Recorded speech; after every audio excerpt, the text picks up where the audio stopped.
Good afternoon and welcome to my channel, Watercolor Painting in the Afternoon. I'm Beth. Today we're going to be painting this ocean scene with a lighthouse. So let's get started. The first thing I'm going to do is concentrate on the sky. And in order to paint this picture, I have drawn it using the rule of thirds, just as I spoke about that in my last video. The rule of thirds is simply dividing your paper into thirds, both vertically and horizontally, and then putting your point of focus, for example, the lighthouse, where those lines intersect. So I'm painting around my lighthouse right now and making sure that I get my page evenly damp. Because this is wood pulp paper, it takes a minute to get that paper evenly damp. And it wouldn't take that long if it were cotton paper. So just letting you know there is a difference. But here what I'm doing is just tilting my paper up and letting the color sort of do its own thing. Trying to let the sky look a little streaked and a little cloudy maybe, with just a few lighter spots in the sky. And again, you have to be really careful around that lighthouse because you want it to look like a seamless sky, but at the same time, you've got to preserve that little area and not paint in it. And so, that takes maybe a little bit of finessing, but it'll turn out all right if you've got your paper evenly wet. Now that we've let that dry, I'm going to come back and start painting the ocean. Now, there's a way to do this using here indigo, actually, a light mix of indigo, and painting the ocean and leaving some little white spaces, little lines of white spaces that look like a breaking wave. And now you can do that. You don't want to leave like a million of them, because then it would look like a very rough and choppy sea. But you do want to leave some white space in there so that it looks like the waves are breaking in the distance. I'm also going to have a large rock formation in the foreground. So I'm painting around that rock formation. I'm painting a spray of ocean wave of water. And it's going to have a sort of a foamy spray effect. And so I'm painting around it, just wiggling my brush around and painting around that spray of water so that the white of the paper will actually look like the sea foam. Here I'm just finishing up with that light wash of indigo, and I'll go back and make it a little bit darker as well, because right now the values are too close to the sky. You want the ocean to be just a little darker than the sky. In fact, that's what I'm doing right now.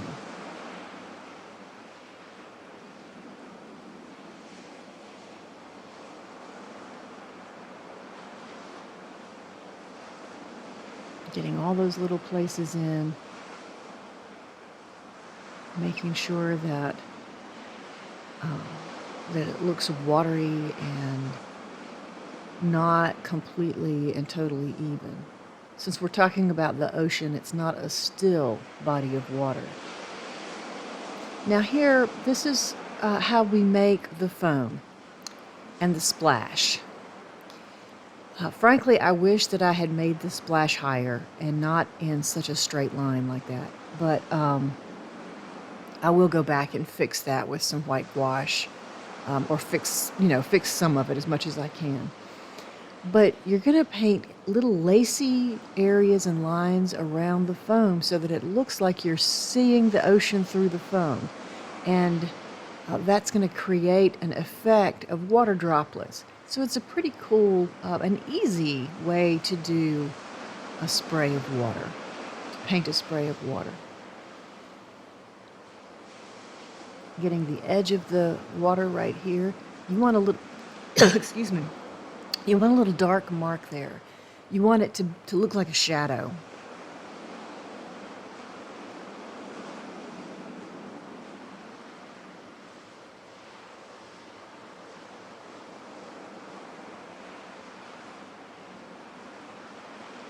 Even water creates shadows.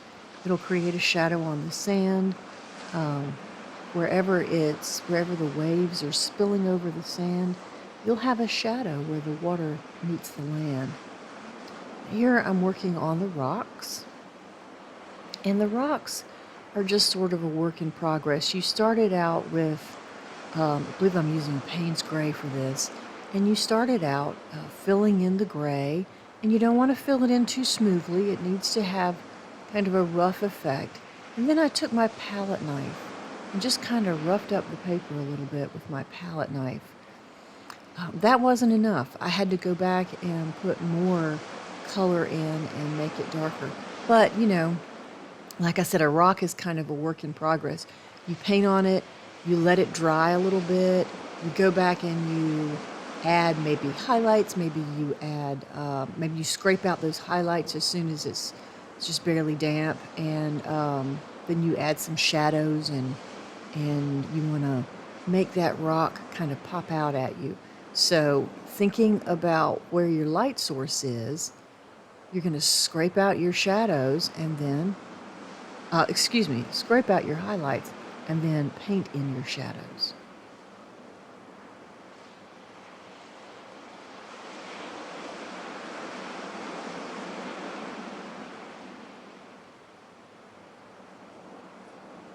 And here I'm just trying to scrape the highlights between the rocks. And what that ended up doing is making it look like one big rock. So I did have to define the space between them. But first, I painted the sand. And that was using a buff color and a little bit of yellow ochre. I was actually trying to pick up some of the blue as I went along, because the sand is going to take on a little bit of the color of the water wherever the water has just washed over it. So you want to keep that in mind too.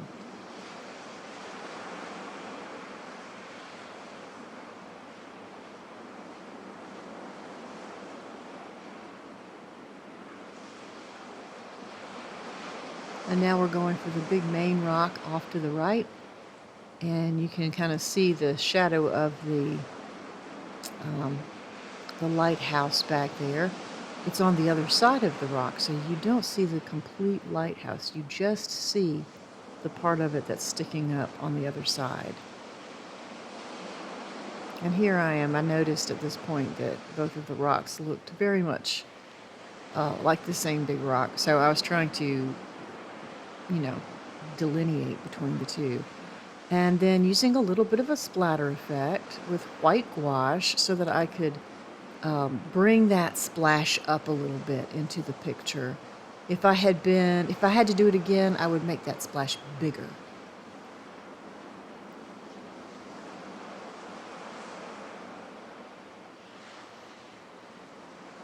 Also, I was using some darker indigo to make some splashes, because again, you want to be able to see through the splash and see the water behind it.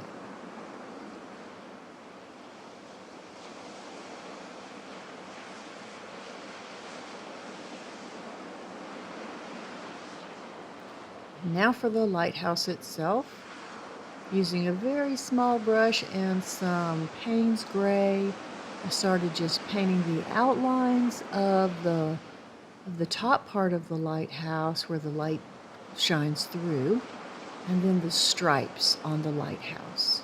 Maybe a couple of little dark windows going up the lighthouse, and then the roof of the building that is connected to it.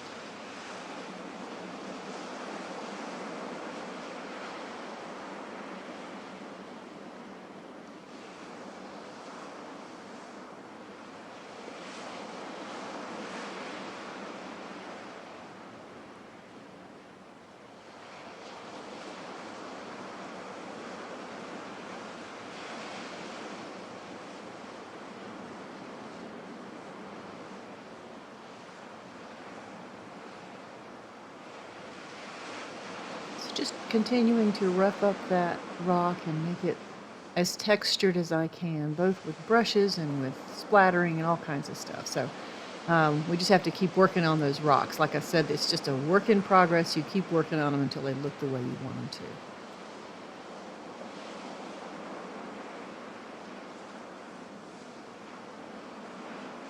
And then finally, we put some little birds in the sky, and maybe 2 or 3 seagulls, um, and enjoy the picture. I hope you have enjoyed watching this. I hope you've painted along and enjoyed it.